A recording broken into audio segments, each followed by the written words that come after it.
Père Castor, s'il te plaît. Oh oui, raconte-nous. Quand t'étais petit, dis-nous, est-ce qu'il y avait Des maisons, des voitures, des téléphones? Il y a très très longtemps, je n'étais pas né, il n'y avait ni voiture, ni téléphone et surtout pas de télévision. il y avait de grandes forêts avec des grands arbres, Avec des bêtes sauvages, des loups et peut-être même des dragons. Je connais une histoire.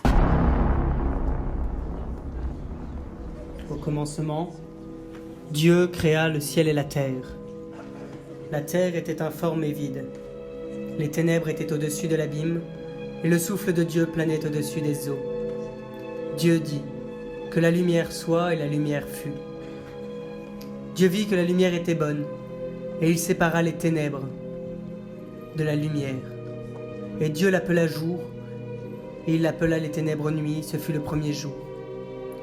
Puis il créa la mer, la terre et le ciel. Il y eut un soir, il y eut un matin, ce fut le deuxième jour, et Dieu créa chaque chose de la même manière, quand il fallait, comme il fallait. Il disait, et les choses étaient, et Dieu vit que c'était grave cool.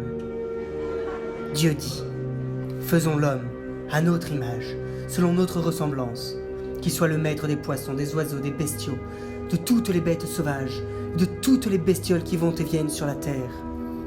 Dieu créa l'homme à son image. Bien que beaucoup moins stylé que lui, il les créa hommes et femmes. Dieu les bénit et leur dit, soyez féconds et multipliez-vous, remplissez la terre et soumettez-la. Mais Dieu se dit en lui-même qu'il leur faudrait des mathématiciens pour pouvoir se multiplier sans erreur.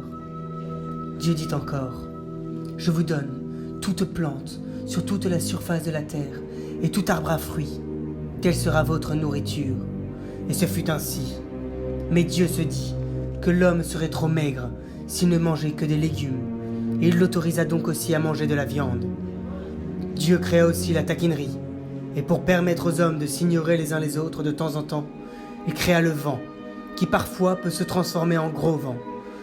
Et Dieu, qui avait créé le 4e jour des lampadaires pour éclairer la terre, nota dans son petit calepin, « N'oublie pas de placer un lampadaire dans le crâne de l'homme, car déjà qu'il n'est pas très lumineux. » Et Dieu vit tout ce qu'il avait fait.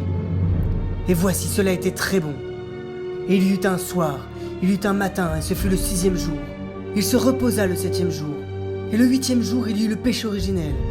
C'est alors que Dieu oubliait à les hommes, pour qu'il n'ait pas envie de sortir de la caverne. Et il mit 2 gardiens, régisseurs des ombres, pour que l'homme ne s'ennuie pas trop face à son mur. C'était il y a environ 150 000 ans, quelques centièmes de seconde après le réveil de Dieu le 8e jour. Et alors, Dieu faisait le buisson ardent, derrière les marionnettes des régisseurs, afin de projeter des ombres sur le mur, car alors le vœu n'avait pas encore été découvert.